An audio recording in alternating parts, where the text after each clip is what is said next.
நம்முடைய பிதாவாகிய தேவனாலும் நம்முடைய இரட்சகராகிய இயேசு கிறிஸ்துவினாலும் உங்களுக்கு கிருபையும் சமாதானமும் உண்டாவதாக. கிறிஸ்து இயேசுவுக்குள் அன்பான சகோதர சகோதரிகளை என்று நாம் தியானத்துக்கு எடுத்துக்கொள்ள இருக்கிறதான வேத வசனம் யோவான் எழுதின சுவிசேஷம் 2ஆம் அதிகாரம் 5ஆம் வசனம். அவர் உங்களுக்கு என்ன சொல்லுகிறாரோ அதன்படி செய்யுங்கள். ஆமென். கானா ஊர் விருந்து கல்யாண விருந்தில் செய்த முதல் அற்புதம் இயேசு கிறிஸ்து செய்தது என்ன?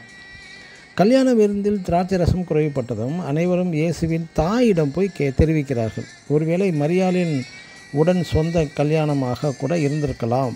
இயேசுவின் தாய் மரியாள் அதற்கு என்ன பதில் சொல்கிறார் என்றால், அதற்கு அடுத்து நாம் பார்க்கும்போது இயேசுவிடம் தெரிவிக்கப்பட்டவுடன் இயேசுவும் சம்பந்தமே இல்லாத ஒரு பதில் தருகிறார். கல்யாண வீட்டிற்குள் உள்ள கற்சாடிகளில் திராட்சை ரசம் இல்லை. ஆனால் இயேசு சொன்னது என்ன என்றால், வெளியே உள்ள அந்த கற்சாடிகளை சுத்தம் செய்யப்பட்டுள்ள இந்த எம்டி கற்சாடிகளை தண்ணீரினால் நிரப்புங்கள் என்கிறார். சம்பந்தமே இல்லாமல் வெளியே உள்ள கற்சாடிகள் தண்ணீர் கை கால் கழுவுவதற்கு பயன்படக்கூடியவை.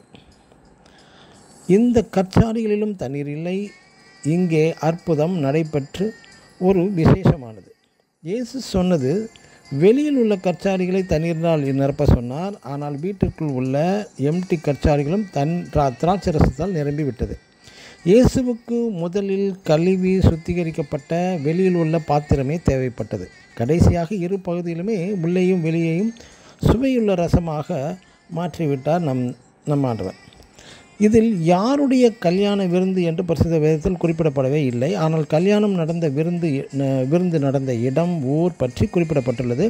குறிப்பாக இயேசுவும் சீசர்களும் இந்த கல்யாண விருந்திற்கு அழைக்கப்பட்டு இருக்கிறார்கள்.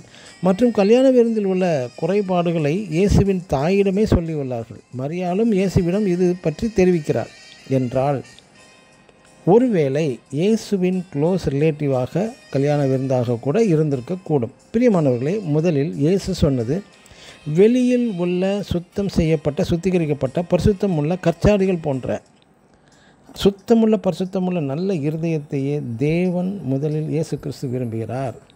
ஆமேன். God bless you.